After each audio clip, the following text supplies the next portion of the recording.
Hello everyone. आज मैं recovery batch का ये दूसरा वीडियो लेके आ चुका हूँ आप लोगों के लिए। और लगातार अब कंटिन्यूअस वीडियो आते रहेगा रिकवरी बैच का, क्योंकि जल्द से जल्द हम ख़त्म करेंगे पहले फंडामेंटल ऑफ कंप्यूटर, उसके बाद फिर आगे नंबर सिस्टम भी पढ़ना है, वो भी एग्जाम में आता है। ठीक है, 2 पेपर होता है आपका, ऑपरेटिंग सिस्टम का एक अलग पेपर होता है, तो सब हमको लेके चलना है। तो आज दूसरा वीडियो है, तो इससे पहले आप लोग पहला वीडियो नहीं देखे हैं तो इस वीडियो के नीचे लिंक डिस्क्रिप्शन बॉक्स में दे देंगे, वहाँ से जाके देख सकते हैं, चाहे मेरे चैनल पे विजिट करके आप देख सकते हैं। तो चलिए मैं कंटिन्यू करता हूँ। सबसे पहले आज जो मैं टॉपिक पढ़ाऊँगा आपको, उसके बाद लास्ट में, जैसा कि मैं पहला वीडियो में किया था, लास्ट में मैं कुछ इंपॉर्टेंट क्वेश्चन जो हमेशा कभी ना कभी एग्जाम में आए हुए हैं, उसको इस जो भी टॉपिक में पढ़ाया हूँ उससे रिलेटेड जो भी क्वेश्चन एग्जाम में आए हैं वो मैं यहाँ पे लिख के लाया हूँ, और आपको बताएंगे कि इसका आंसर आपको किस प्रकार से लिखना है। ठीक है, तो चलिए मैं सबसे पहले कंप्लीट कराता हूँ अपना टॉपिक जो लाया हूँ आज आपके लिए, और ये सभी एग्जाम में आने वाले VVI क्वेश्चन है, तो ध्यान से देखिएगा। थोड़ा सा डिस्प्ले बढ़ा लेते हैं।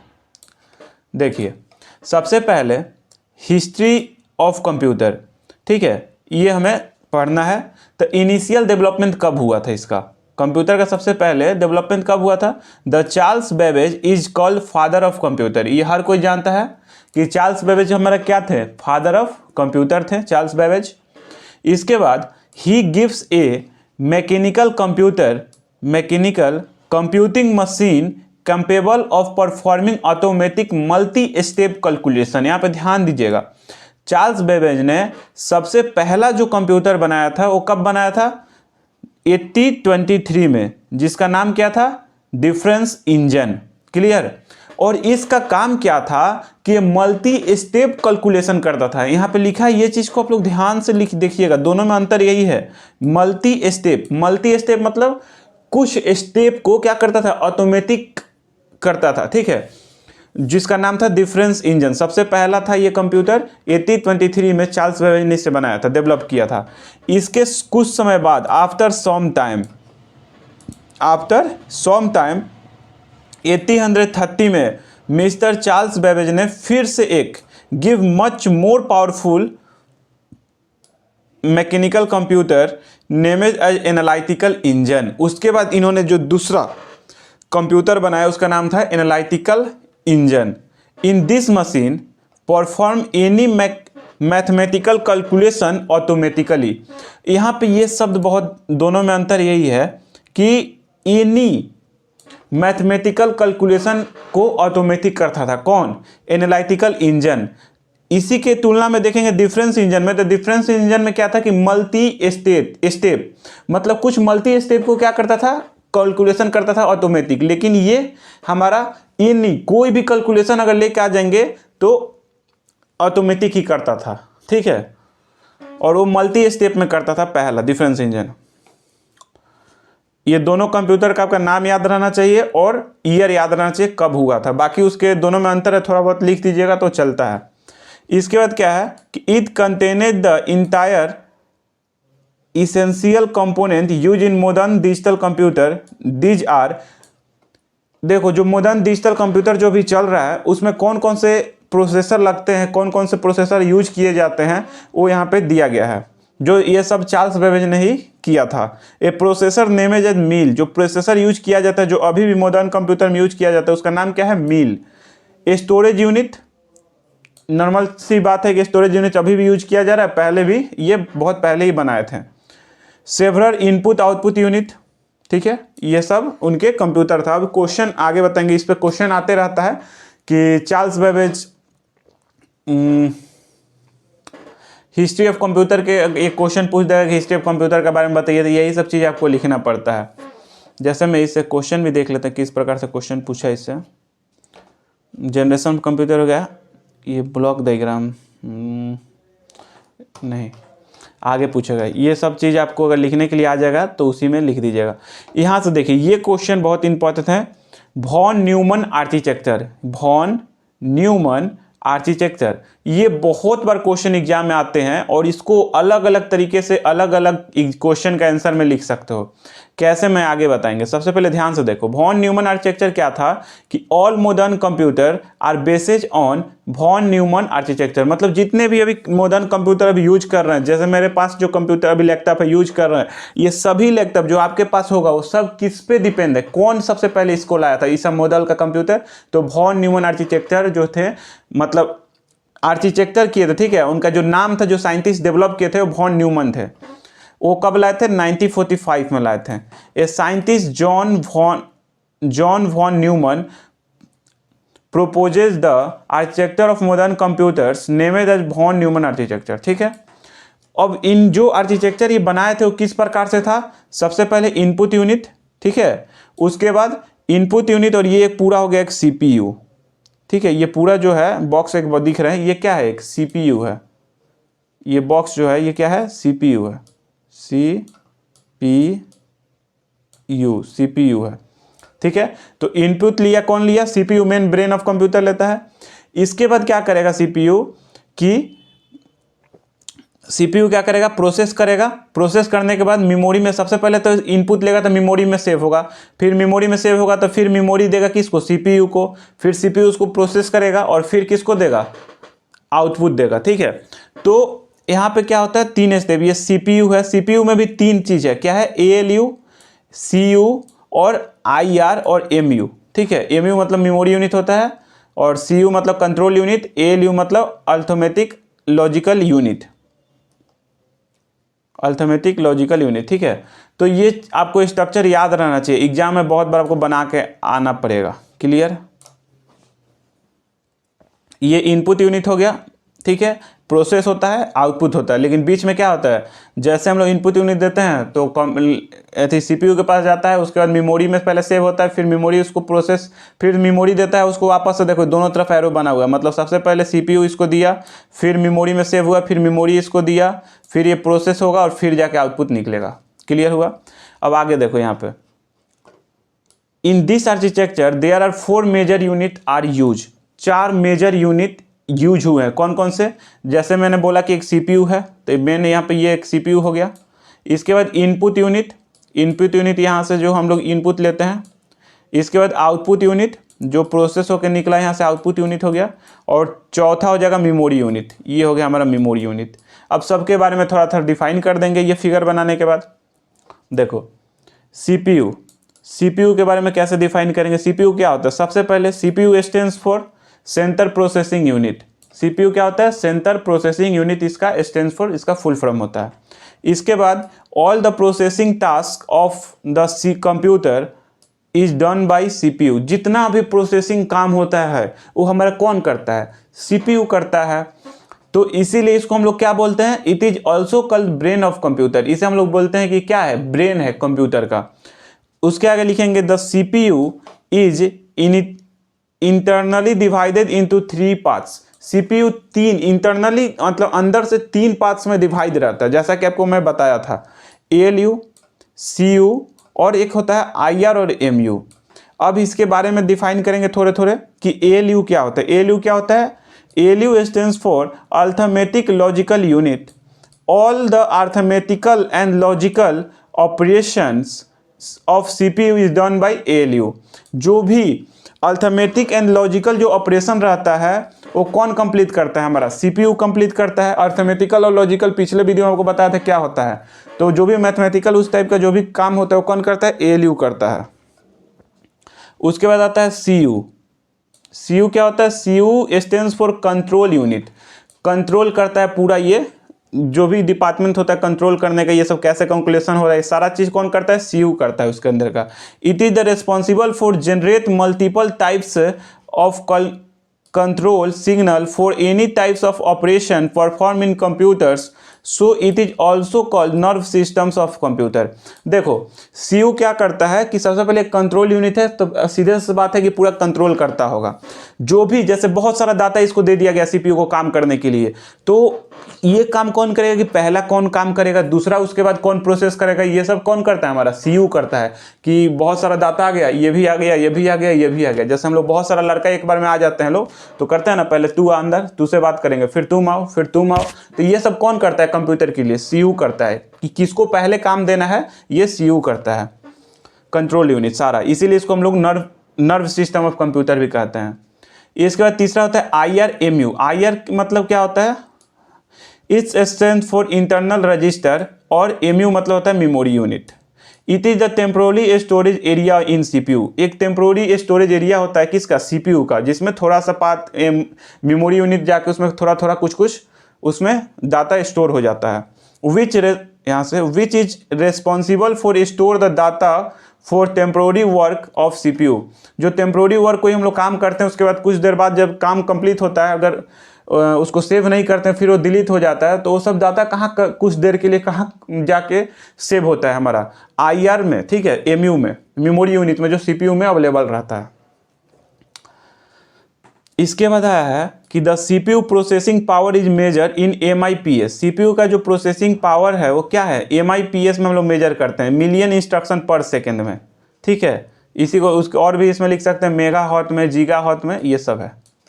इसके बाद नेक्स्ट हम लोग देखेंगे मेमोरी यूनिट, ठीक है। मेमोरी यूनिट को डिफाइन करेंगे। यहाँ पे कितना पार्ट था, ये 4 है। CPU को हम लोग कर लिए, अब इनपुट आउटपुट करेंगे और मेमोरी करेंगे। तो CPU के बाद क्या करें हम लोग, मेमोरी।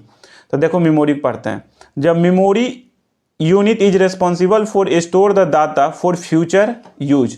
मेमोरी यूनिट क्या करता है हमारा, स्टोर करता है डाटा को फ्यूचर यूज के लिए। कोई भी डाटा अगर कम मेमोरी में अगर सेव कर दीजिएगा तो फ्यूचर में भी आके कभी भी आके उसको देख सकते हैं, यूज कर सकते हैं उस डाटा को। तो वही चीज़ है लिखा है यहाँ पे, जब memory unit is responsible for store the data for future use. और एक चीज़ ध्यान दीजिएगा, पढ़ने के बाद ये नहीं कि कॉपी बंद कर दीजिएगा और सोचिएगा कि एग्जाम के पहले पढ़ेंगे, ऐसा नहीं। लिखना है साफ साफ राइटिंग में अपने, जो भी कॉपी सबसे पहले वीडियो में बोले थे कि एक कॉपी आपको लेके पढ़ना है, और उस कॉपी में जो मैं पढ़ा रहा हूँ उसको लिखना है। लिखने के बाद कभी भी जो आपको समय मिल रहा है तो लेके सो रहे हैं, उस समय भी कॉपी खोल के बस एक बार रिविजन करते रहना है कि इसमें लिखा क्या है। अपने से भी पढ़िएगा तो समझ में आएगा, क्योंकि इतना ईजी वर्ड में इस सब डिफिनेशन को लिखा गया है कि खुद से पढ़ के भी समझ सकते हैं। देखो आगे next, the capacity of memory is measure in bit, byte, KB, MB, GB, TB, PB। जो कैपेसिटी होता है मेमोरी का वो क्या क्या मेजरमेंट में रहता है, बिट, बाइट, KB, MB सब देखे होंगे। जैसा बोलता है ना, KB में ये फोटो आता है, ये MB में फोटो है, ये 1 GB का मूवी है, तो ये सब आप लोग कभी ना कभी सुने होंगे। इसके नेक्स्ट देखेंगे, on computer systems all data is process और स्टोर इन सीक्वेंस 0 and 1। ठीक है, हमारे कंप्यूटर सिस्टम में कोई भी डाटा को स्टोर करना है, चाहे प्रोसेस करना है, तो किस सीक्वेंस में सेव होता है, चाहे स्टोर होता है 0 और 1 के सीक्वेंस में। क्योंकि कंप्यूटर 0 1 के अलावा कुछ समझता ही नहीं है। तो अगर हमको प्रोसेस करना है, ठीक है, चाहे स्टोर कराना है मेमोरी में, तो किस सीक्वेंस में स्टोर होता है, 0 और 1 के सीक्वेंस में। अब आगे देखेंगे कि the 0 is represent absence of current. 0 किस में आता है, ऑब्सेंस ऑफ करेंट में, और 1 किस में रिप्रेजेंट होता है, प्रेजेंट ऑफ करेंट में। This 0 and 1 is called binary digit और बिट। ठीक है,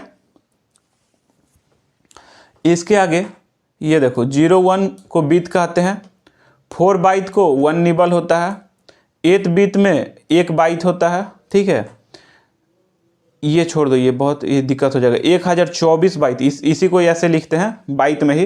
तो 1024 बाइट में 1 KB होता है, KB, और 1024 KB में 1 MB होता है।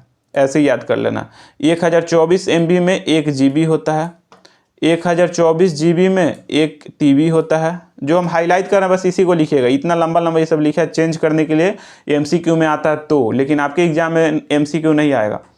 जिसके में आता है ये सब कर सकते हैं। कितना बार क्वेश्चन ऐसे पूछ देता है MCQ में कि 1 MB में कितना बाइट होता है। ठीक है, ऑप्शन में आ जाएगा बहुत सारा, उसमें एक ऑप्शन ये भी रहेगा 2 के पावर 20। ठीक है, इसीलिए इसको यहाँ पे मेंशन किया गया है।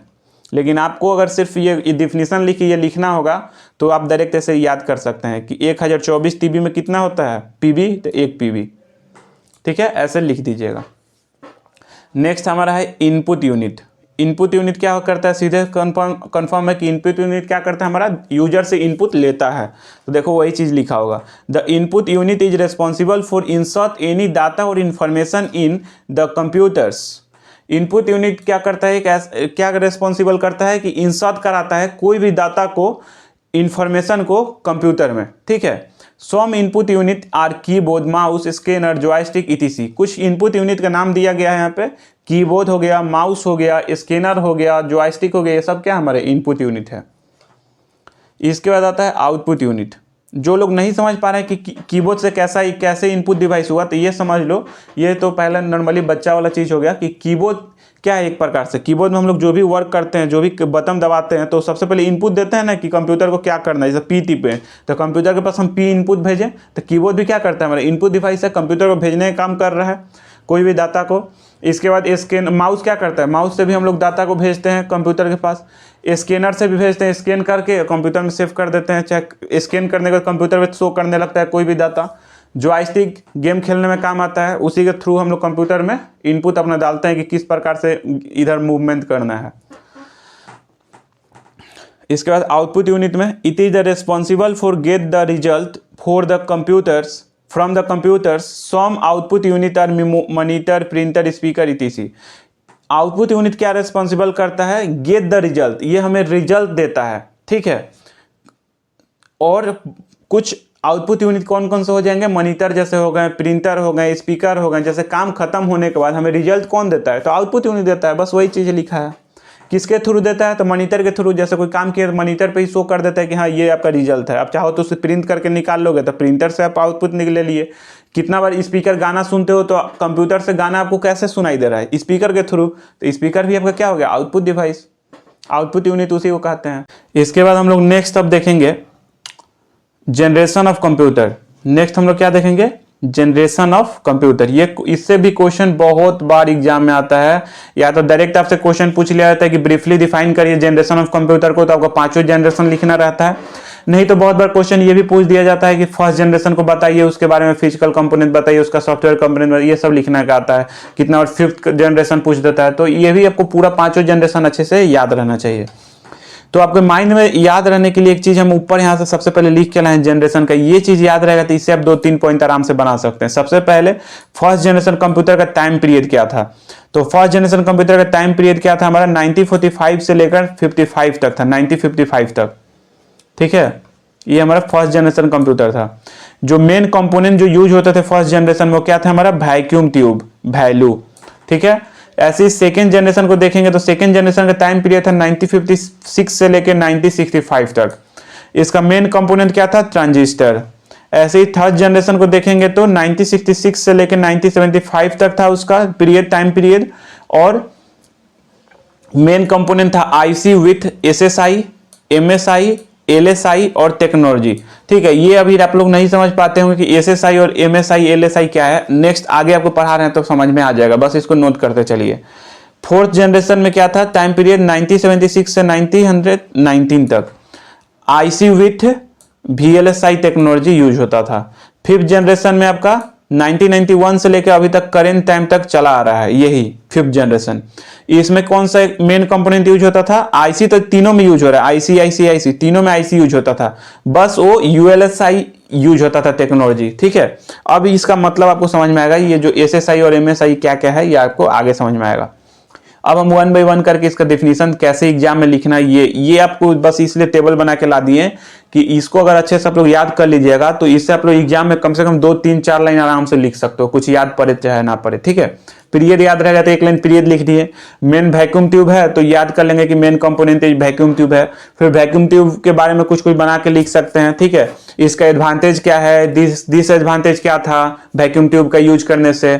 ऐसे ही सेकेंड जनरेशन में जब ट्रांजिस्टर आया तो क्या फर्स्ट जनरेशन से क्या डेवलप किया, क्या अच्छा चीज हुआ, सेकेंड जनरेशन में भी क्या डिसएडवांटेज था, यही सब बना के आपको बड़ा करना पड़ता है। देखिए जैसे यहाँ पे लिखा हुआ है, generation of computer, the modern computer are categorize into 5 generation. जो मॉडर्न कंप्यूटर अभी है उसमें, एक मिनट थोड़ा सा पानी पी लेता है।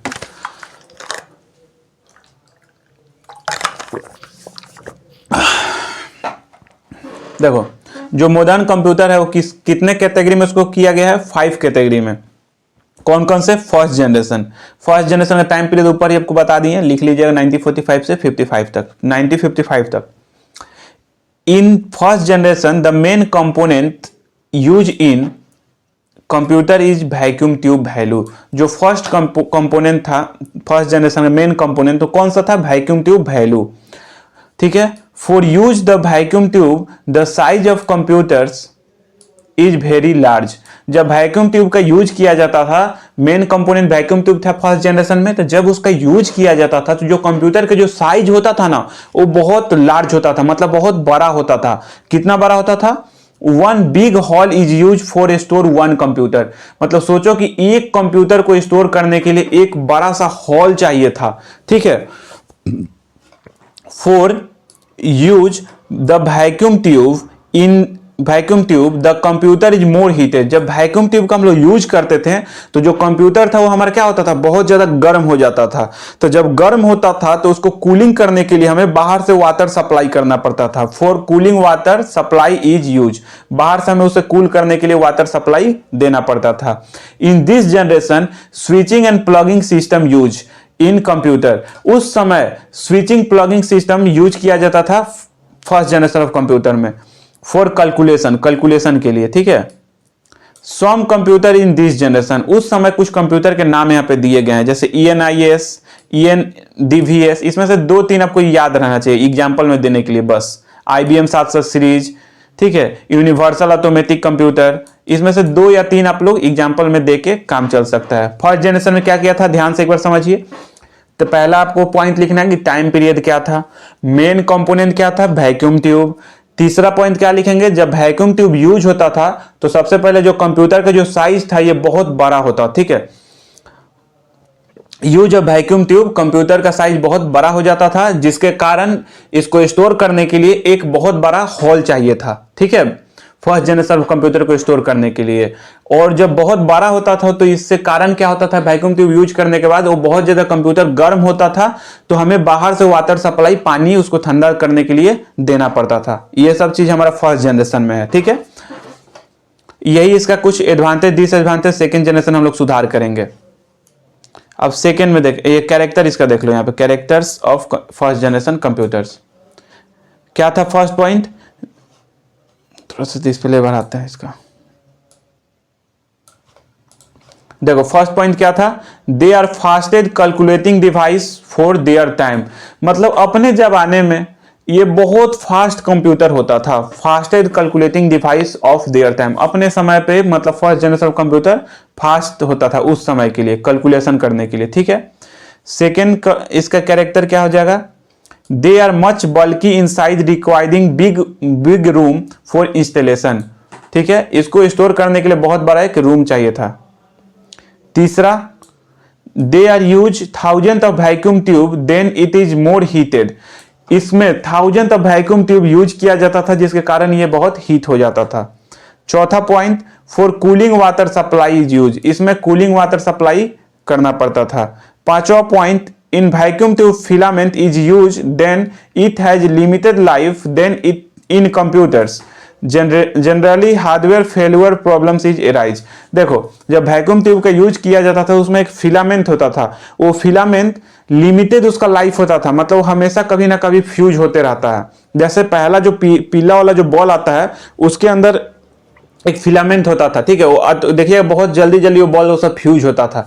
तो उसी प्रकार वैक्यूम ट्यूब में भी कोई फिलामेंट लगता था जो बार बार वो फ्यूज हो फेल हो जाता था, ठीक है। तो ये फर्स्ट जनरेशन बहुत ज्यादा प्रॉब्लम आते रहता था। तो बहुत सारा पॉइंट आपको मैंने बता दिया, इसको आप किस प्रकार से लिख सकते हैं आपको निर्भर करता है। या तो डायरेक्ट एक साथ इस सब पॉइंट को करके आधा पेज या एक पेज इसको एक फर्स्ट जनरेशन कंप्यूटर को लिख सकते हैं, ठीक है। उसके मेन लास्ट में एग्जाम्पल दे दीजिएगा, काम हो गया। बहुत बच्चे क्या करते हैं कि ऊपर थोड़ा सा पॉइंट लिख देते हैं, उसके बाद कैरेक्टर में भी कुछ पॉइंट लिख देते हैं और एग्जाम्पल देके आगे बढ़ जाते हैं। आपके दिमाग में कैसे आपको लिखना है। इसके बाद सेकेंड जनरेशन कंप्यूटर को हम लोग देखेंगे। चलिए थोड़ा हम लोग कलर चेंज कर लेते हैं। देखो, in this generation the transistor are use at the place of vacuum tube.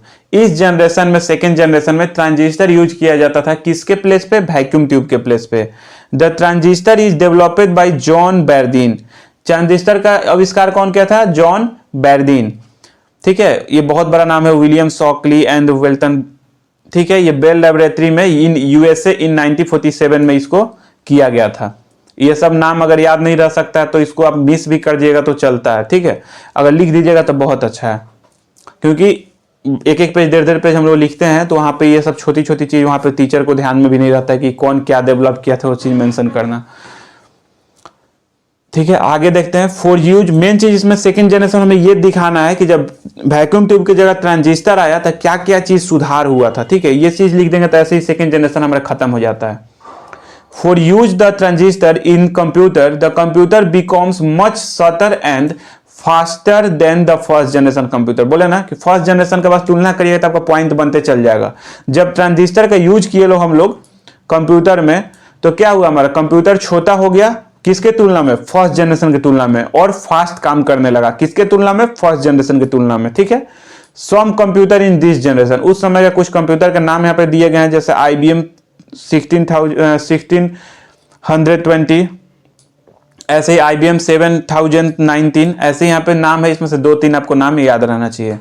इसके बाद यहां से देखिए, in this generation some high level programming language developed like Fortran, COBOL, ALGOL, SNOBOL etc। उस समय सेकेंड जनरेशन में कुछ प्रोग्रामिंग लैंग्वेज को भी डेवलप किया गया था, वो यहाँ पे नाम दिए गए हैं, फोर्ट्रेन, कोबॉल, ये सब, स्नोबॉल, इसमें से कुछ कुछ नाम आप लोग लिख दीजिएगा, याद रहेगा 1-2 भी तो चलेगा, etc करके चल जाइएगा। इसके बाद कैरेक्टर आपको क्या क्या लिखना है, कैरेक्टरिस्टिक्स सेकेंड जनरेशन का। देखो पहला point, the size of second generation computer is 10 times smaller than first generation computer. जो साइज था हमारा सेकेंड जनरेशन कंप्यूटर का, ये 10 टाइम कम था किसके तुलना में, फर्स्ट जनरेशन की तुलना में। It required only a big table for store the computer. इसको स्टोर करने के लिए, रखने के लिए एक बिग टेबल, मतलब बहुत बड़ा टेबल ही काफी था। इस फर्स्ट जनरेशन में एक बहुत बड़ा हॉल चाहिए था, लेकिन जैसे हम लोग ट्रांजिस्टर यूज किए तो वो चीज का कितना कम जगह में आ गया, एक टेबल में ही कंप्यूटर हमारा आने लगा। लेकिन बिग टेबल, बड़ा टेबल, इतना छोटा टेबल में नहीं आता था। ठीक है, ये चीज पॉइंट याद रखिएगा, जो बिग टेबल लिखिएगा मत भूलिएगा। Second point, they are 10 time faster than the first generation computer. ये 10 गुना फास्ट काम करता था फर्स्ट जनरेशन कंप्यूटर की तुलना में। तीसरा point, it consume less power than first generation computer so it is very heated, so it is not very heated, sorry, मतलब बोल रहा है कि फर्स्ट जनरेशन की तुलना में इसको पावर कम देना पड़ता था, मतलब कम इसमें हम लोग इलेक्ट्रिसिटी प्रोवाइड करते थे, जिसके कारण ये हमारा गर्म बहुत कम होता था। चौथा पॉइंट क्या होता था इसमें कि फिलामेंट वो फेल होने का प्रॉब्लम इसमें नहीं रहता था ना, मतलब कम देखा जाता था। They are more reliable and generally hardware problem is arise than first generation computer, मतलब फर्स्ट जनरेशन कंप्यूटर की तुलना में इसमें फेलुअर प्रॉब्लम कम देखना मिलता था। तो यहां तक हम लोग 2 जनरेशन खत्म कर चुके हैं। अब हम लोग बढ़ते हैं थर्ड जनरेशन की तरफ। Third generation computers, time period आपको पहले बता दी 1966 से लेकर 75 तक। इन this generation the main component use in IC, जो मेन कंपोनेंट यूज होता था वो IC होता था। लेकिन अब सवाल आता है कि IC होता क्या, जैसे आपको बताएं कि बस अब लिखते चलिए, आगे बताएंगे IC का मतलब। तो IC stands for integrated circuit. IC मतलब क्या होता है, integrated circuit. It is the combination of, ये किसके कॉम्बिनेशन से बनता है IC, set of transistor, register, capacitor and conductor के कॉम्बिनेशन से हमारा IC बनता है। स्केल ऑफ इंटीग्रेशन और numbers of component in each IC। अब बोल रहे हैं कि हर एक IC में कितना number of scale of integration होता है। ठीक है, जैसे SSI आपका यूज किया ना, SSI, तो SSI का फुल फॉर्म क्या होता है, स्मॉल स्केल ऑफ इंटीग्रेशन। इसमें SSI में आपका टोटल कितना IC रहता है, 10 रहता है। ठीक है, 10 यूज होता है। ऐसे ही MSI में मीडियम स्केल ऑफ इंटीग्रेशन में कितना IC यूज होता है, 100। ठीक है, ऐसे ही LSI मतलब लार्ज स्केल ऑफ इंटीग्रेशन में 10,000। VLSI में very large scale of integration में 1 मिलियन। और ULSI टेक्नोलॉजी में ultra large scale of integration में 1 बिलियन। जैसे एक IC चिप होता है तो उसके ऊपर देखिएगा डॉट बहुत सारा बना रहता है। ठीक है, तो उसका कितना क्वांटिटी रहता है उसी के हिसाब से IC को डिफाइन किया। जैसे SSI रहेगा तो स्मॉल स्केल ऑफ इंटीग्रेशन, मतलब स्केल ऑफ इंटीग्रेशन 10 ही रहेगा, छोटे छोटे उसमें कम रहते हैं। MSI में मीडियम स्केल, बहुत सारा छोटे छोटे उसमें पार्टिकल्स रहते हैं, ये सब रजिस्टर का। ठीक है, वही चीज को डिफाइन किया गया है। SSI, MSI, LSI, VLSI, ULSI। अब इसमें सवाल आया कि तीनों जनरेशन में, इसके आगे जो भी जनरेशन हम लोग पढ़ेंगे, थर्ड जनरेशन, फोर्थ जनरेशन और फिफ्थ जनरेशन, तीनों में हमारा IC यूज होता है। आपको याद रख लेना, यहीं पे याद करा देते हैं। थर्ड जनरेशन में हमारा IC यूज होता है, कौन कौन सा? SSI और MSI थर्ड जनरेशन में यूज हो जाता है। तो बचता कौन सा है? 3 और। तो फोर्थ जनरेशन हमारा यूज हो जाता है कौन सा? सॉरी, आपका देखो, एक मिनट यहाँ पे यूज कर देते हैं। देखो, आपका थर्ड जनरेशन में 3 आपका यूज हो जाता है, कौन सा? SSI, मीडियम, स्मॉल, मीडियम और लार्ज, तीनों आपका थर्ड जनरेशन में यूज हो जाता है। ठीक है, इसके बाद फोर्थ जनरेशन में हमारा IC यूज होता है very large scale of integration से, और फिफ्थ जनरेशन में ULSI। ठीक है, तो आपको याद रखना है कि 5 आपका होता है, SSI, MSI, LSI और VLSI और ULSI। ठीक है, मेन आपको SSI याद है, उसमें हम मीडियम कर देंगे, फिर लार्ज कर देंगे, फिर वेरी लार्ज कर देंगे, फिर अल्ट्रा लार्ज कर देंगे। तो 3 आपका जो होगा थर्ड जनरेशन में खत्म हो जाएगा, लिख देंगे IC with SSI, MSI, LSI, और चौथे जनरेशन हम लोग लिख देंगे VLSI टेक्नोलॉजी, और 5वें जनरेशन में ULSI टेक्नोलॉजी। बस ऐसे आपको लिख देना है। अब थर्ड जनरेशन में और पॉइंट यहाँ पे नीचे है, देख लीजिए। In third generation the main component in is IC with SSI, MSI, LSI। बोले जैसा कि 3 आपका यूज होता है। Technology for evolution of IC and computer becomes much faster and smaller. तो कंप्यूटर हमारा अधिक फास्ट काम करने लगता है ये सब यूज करने के बाद, और छोटा हो जाता है। In this generation the input output device are punch card, magnetic tabs and printer is discovered. इसी जनरेशन में हमारा इनपुट आउटपुट डिवाइस को डिस्कवर किया गया था, पंच कार्ड को डिस्कवर किया गया था, मैग्नेटिक टैब को भी किया गया था, प्रिंटर को भी बनाया गया था। ये सब चीज पॉइंट याद रखिएगा, तो और आप पॉइंट बना के लिख सकते हैं। In this generation the multi processing and the multi programming concept evolved. इसी जनरेशन में हमारा मल्टी प्रोसेसिंग और मल्टी प्रोग्रामिंग कंसेप्ट को लाया गया था। Some computer in this generation IBM 370 series, CDS 7600, PDP। ठीक है, ये सब में से आप 1-2 याद रख लीजिएगा। स्टार 100, ये 2 आप याद रखिएगा, इजी है। कौन कौन सा? हम भी यही 2 याद रखे थे, IBM 370 और स्टार 100 ETC। ठीक है, 2 लिख के ETC लिख दीजिएगा। इसके बाद the high level language C is developed in this generation. अब आपको याद रखना है कि सबसे पहले C लैंग्वेज कब डेवलप किया गया था? थर्ड जनरेशन में। Printer, input output device, punched card, ये सब को किस जनरेशन में आया था? थर्ड जनरेशन में। ठीक है, तो इसी सबसे ना पॉइंट बढ़ेगा। सबसे पहले आप मेन पीरियड लिख दिए कि ये इस पीरियड में थर्ड जनरेशन आया था, मेन कंपोनेंट लिख दिए, फिर उसका लिख देंगे कि थर्ड जनरेशन आने के बाद हमारा कंप्यूटर जो बहुत छोटा हो गया था, बहुत अधिक फास्ट काम करता था। उसके बाद लिख देंगे कि कौन कौन थर्ड जनरेशन में क्या क्या डिस्कवर हुआ था। बस आपका पॉइंट बन गया, आधा से थोड़ा सा अधिक पेज आपका लिखा जाएगा, हो गया। फिर आगे देखते हैं, फोर्थ जनरेशन की तरफ बढ़ते हैं। फोर्थ जनरेशन की तरफ देखते हैं। कंप्यूटर लैपटॉप हमारा चार्ज कम है थोड़ा सा, लेकिन अब कम ही बचा है। फोर्थ जनरेशन को देखो ध्यान से, इसका टाइम पीरियड 1976 से लेकर 1919 तक। ठीक है, इसके बाद इन fourth generation the main component use in IC। बोले थे ना कि मेन कंपोनेंट सब में IC यूज होता है थर्ड जनरेशन के बाद, लेकिन ये VLSI टेक्नोलॉजी यूज होता है। With evolution of VLSI technology in IC chip the micro processor is evolve in computers. The concept of cache memory, जो कैच मेमोरी का कंसेप्ट था, ये कब आया था? फोर्थ जनरेशन में। Main memory, hard disk, keyboard, ये सब हमारा फोर्थ जनरेशन में इवॉल्विंग हुआ था, मतलब आया था।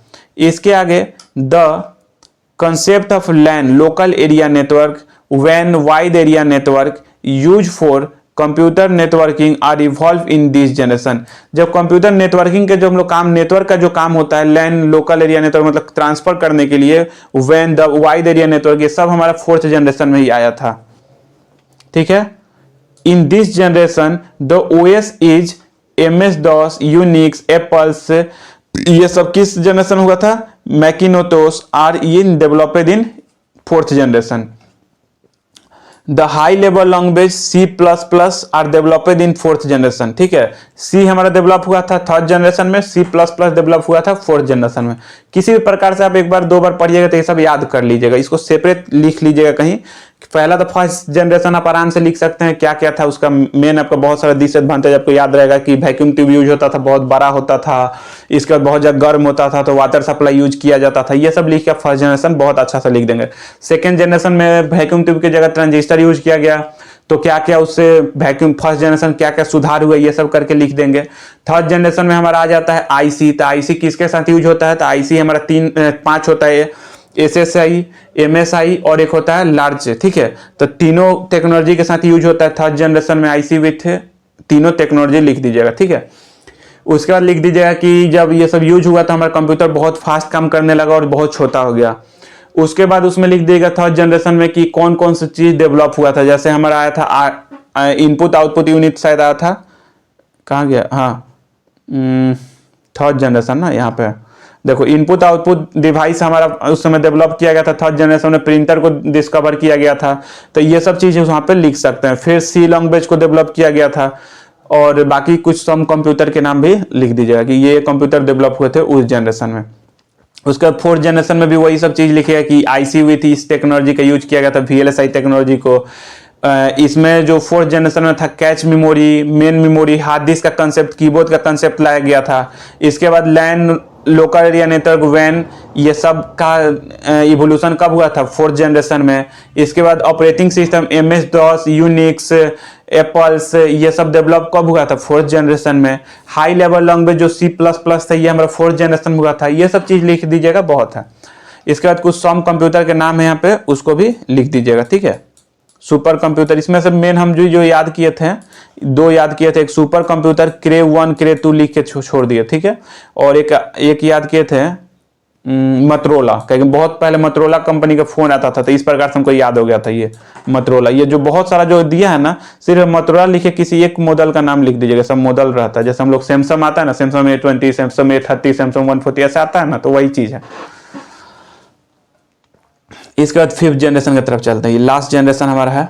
इसके बाद हम क्वेश्चन आंसर देखेंगे जितना टॉपिक पढ़ा है उससे।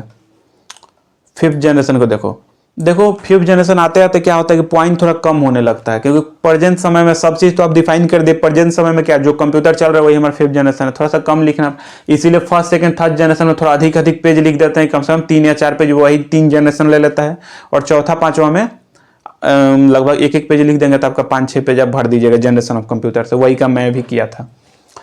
तो टाइम पीरियड क्या था इसका, 1991 से लेके अप टू डेट अभी चल रहा है करंट पीरियड में।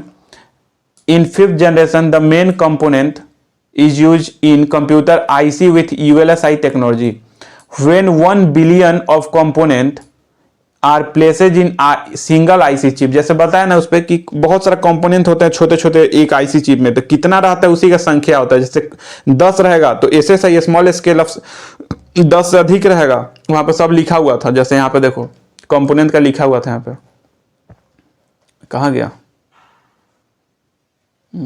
ये देखो यहाँ पे जैसे 10 रहेगा कंपोनेंट तो SSI हुआ, 100 रहेगा 10 से अधिक और 100 के पास तो MSI रहेगा, अगर 10,000 के तक रहेगा उससे कम तो LSI रहेगा, 10,000 से अबव जाएगा 1 मिलियन से कम तो VLSI टेक्नोलॉजी काम करेगा, और ULSI अल्ट्रा मतलब 1 बिलियन तक जाएगा तो उससे कम रहेगा चाहे 1 बिलियन तो ULSI टेक्नोलॉजी काम करता है। कंपोनेंट मतलब एक IC इतना बड़ा चिप रहता है, जैसा स्क्रीन पे दिख रहा होगा, छोटे छोटे पार्टिकल्स रहते हैं, ठीक है, तो उसी को हम लोग बोलते हैं। इसका फोटो एक डाल दिए यहाँ पे हम। अब हम लोग फिफ्थ जनरेशन को आगे पॉइंट करते हैं यहाँ से। And ultimate artificial integrations technology is use in fifth generation, इसको AI भी बोलते हैं। जैसे and AI technology is use in fifth generation, ऐसे भी आप लोग लिख सकते हो direct. The computer become much faster and smaller than previous generation. अब एक बात होता है, फिफ्थ जनरेशन ऑफ कंप्यूटर है तो सारे जनरेशन से छोटा कंप्यूटर कब है, फिफ्थ जनरेशन ऑफ कंप्यूटर में। बहुत छोटा पार्ट भी कंप्यूटर का बन जा रहा है, इतना छोटा भी मोबाइल बन जा रहा है, तो सब क्या कंप्यूटर का ही पार्ट है ना। तो छोटा से छोटा कंप्यूटर कब बना पाते हैं हम लोग, फिफ्थ जनरेशन ऑफ कंप्यूटर में। तो वही चीज लिखा है, the concept of laptop palmtop mobile is developed in this generation. Fifth generation में हमारा लैपटॉप आया था, मोबाइल का कंसेप्ट किस जनरेशन में आया था, इसी जनरेशन में, फिफ्थ जनरेशन में। इन this generation the main computer का नाम है पेंटियम 1 2 3 4 ड्यूल कोर, कोर 2, ऐसे ही आप लिख दीजिएगा 2 3। इसके बाद यहां से the concept of internet video conferencing, GUI, GUI मतलब होता है ग्राफिकल यूजर इंटरफेस, ठीक है। इसके बाद the concept of mouse, the high level language, VB, Java, .NET, HTML, ये ठीक है। ये सब कब आया था, डेवलप किया गया था हमारा 5th जनरेशन ऑफ कंप्यूटर। तो यही सब चीज लिख के अब बहुत आपको पॉइंट आपको बता दिए, थोड़ा बहुत आप अपने से मिला के लिख दीजिएगा, जितना बताओ उतना सफिशियंट है, आपको कहीं खोजना नहीं पड़ेगा। अब देखते हैं क्वेश्चन किस प्रकार से एग्जाम में पूछा जाता है। जैसे ये पहला क्वेश्चन आ जाए, what do you mean by generation of computer, discuss all in briefly. अब ये क्वेश्चन है कि क्या what do you mean by generation of computer, क्या होता है जनरेशन ऑफ कंप्यूटर, ये डिस्कस करना है आपको, ब्रीफली करना है मतलब। तो आपको पांचों जनरेशन ऑफ कंप्यूटर को जैसे आपको हम बताएं लाइन से आप ऐसे लिख दीजिएगा, ठीक है, खत्म क्वेश्चन का आंसर। सेकेंड क्वेश्चन क्या पूछ रहा है हमारा, right block diagram of computer which level component, ठीक है। यही बच्चे कंफ्यूज होते हैं, क्वेश्चन आता है तो सब पढ़े रहते हैं लेकिन लिख नहीं पाते हैं। बोल रहे कि right block diagram of computer, सोचते होंगे कि ब्लॉक डायग्राम ऑफ कंप्यूटर का ब्लॉक डायग्राम क्या होता है। तो जो आपको अभी बताया है ना, इसमें पढ़ाया है वॉन न्यूमन आर्किटेक्चर जो था, वही क्या थी, वही हमारा कंप्यूटर का एक डायग्राम बताया था। जो ये डायग्राम था ये कौन बताया था, हमारा यही कंप्यूटर का डायग्राम है। बस यही फिगर आपको बनाना रहता है। सबसे पहले इनपुट यूनिट, उसके बाद सीपीयू के पास जाएगा, सीपीयू मेमोरी में पहले सेव करेगा, फिर मेमोरी से लेगा, प्रोसेस करेगा, फिर आउटपुट देगा, ठीक है। तो यही फिगर बना दीजिएगा। और इन सब के बारे में यहाँ पे जो डिफाइन किए थे कि 4 मेजर पार्ट्स होते हैं, CPU, input unit, output unit, memory, सबके बारे में डिफाइन कर दीजिएगा। फिर सीपीयू के अंदर ALU को डिफाइन कर दीजिएगा, CU को डिफाइन, जैसे लिखे सेम कर दीजिएगा, बस आपका काम हो गया। क्लियर।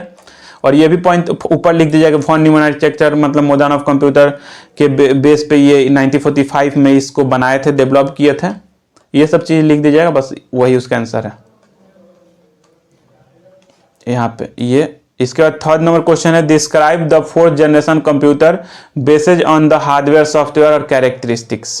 4th जनरेशन कंप्यूटर को लिखना है किसके बेस पे, हार्डवेयर के बेस पे, सॉफ्टवेयर के बेस पे और कैरेक्टरिस्टिक्स के बेस पे। तो कैरेक्टरिस्टिक्स आपको बताते हैं सब जनरेशन का, सॉफ्टवेयर और हार्डवेयर बस उसका डिफिनीशन लिख दीजिएगा। तो उसमें भी बहुत में हार्डवेयर चीज बताएं कि कौन कौन हार्डवेयर पार्ट यूज होता है, सॉफ्टवेयर पार्ट कौन कौन यूज होता है, डेवलप किया गया था। जैसे सॉफ्टवेयर में क्या क्या मेन कंपोनेंट आपका क्या होता है, सॉफ्टवेयर ही नहीं यूज होता है अंदर, ठीक है।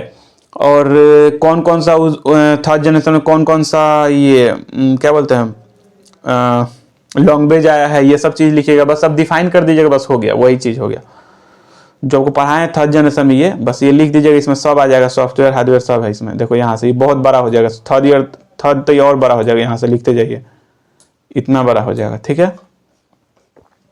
इसके बाद 4th नंबर देखो, व्हाट इज CPU। ये जो 4th और 5 जो क्वेश्चन है, इस पे टिक इसलिए मारे हैं कि पिछला अगर आप लोग वीडियो देखे होंगे तो उसमें 4th और 5 क्वेश्चन हम लिखे थे, जो आपको बोले कि नेक्स्ट वीडियो में बताएंगे। तो देखो इसमें क्वेश्चन था, what is CPU, describe in detail the various unit of CPU with diagram. अब इसका हम लोग कैसे लिखेंगे CPU, तो सबसे पहले हम लोग क्या करेंगे, इसको थोड़ा सा अपने से बना के लिखेंगे। देखो कैसे लिखेंगे, सबका आंसर यहीं पे छुपा है। CPU को डिफाइन कर दीजिएगा सबसे पहले, क्योंकि पूछा है व्हाट इज CPU। उसके बाद CPU का ALU होता है, CU होता है, ये IR होता है, ठीक है, ये लिख दीजिएगा। और इसी के साथ यहाँ पे फिगर बना दीजिए। कौन सा फिगर, ये वाला फिगर जो है, यही ना फिगर है CPU का मेन, यही सब फिगर है, ठीक है। CPU के साथ ये 3 जो होता है CPU के अंदर होता है, ठीक है। तो यही फिगर बना के और उसके बाद ये लिख दीजिएगा ALU के बारे में, CU के बारे में, IR के बारे में, बस हो गया। वही मेन कंपोनेंट उसका हो गया CPU के अंदर।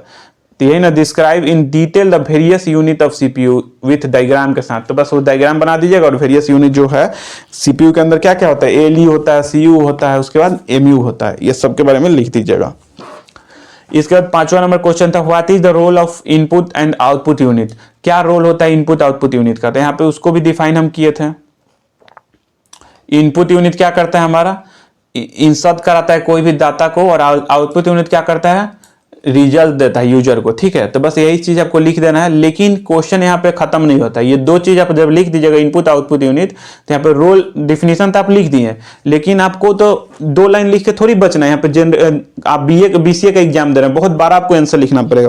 तो कैसे लिखिएगा, सबसे पहले डिफिनीशन लिख देंगे इनपुट यूनिट का, इनपुट डिवाइस का, और उसके बाद उसको हम लोग क्या किस तरह बढ़ाएंगे कि इनपुट यूनिट में सम इनपुट यूनिट जैसे लिख देंगे कि ये होता है इनपुट यूनिट, जैसे कीबोर्ड हो गया, माउस हो गया, और उसके बारे में डिफिनीशन उसका लिखत चल जाएंगे, कीबोर्ड का डिफिनीशन ये होगा, माउस का डिफिनीशन ये होगा, ठीक है, किस प्रकार से कीबोर्ड हेल्प करता है, किस प्रकार से माउस हेल्प करता है, ये सब लिख देंगे। फिर लिखेंगे आउटपुट यूनिट का डिफिनीशन, और फिर सम आउटपुट यूनिट लिख के, और फिर क्या क्या उसका एग्जांपल होता है आउटपुट यूनिट, जैसे मॉनिटर हो गया और स्कैनर हो गया, और उसके बारे में फिर डिफाइन करने लगेंगे कि मॉनिटर किस प्रकार से हेल्प करता है हमारा आउटपुट लेने के लिए, स्कैनर किस प्रकार से हेल्प करता है, बस उसी के बारे में डिफाइन कर देंगे। और ये नहीं कि आपको सिर्फ बोल के हम आगे बढ़ जाएंगे, इस सब के बारे में नहीं बताएंगे।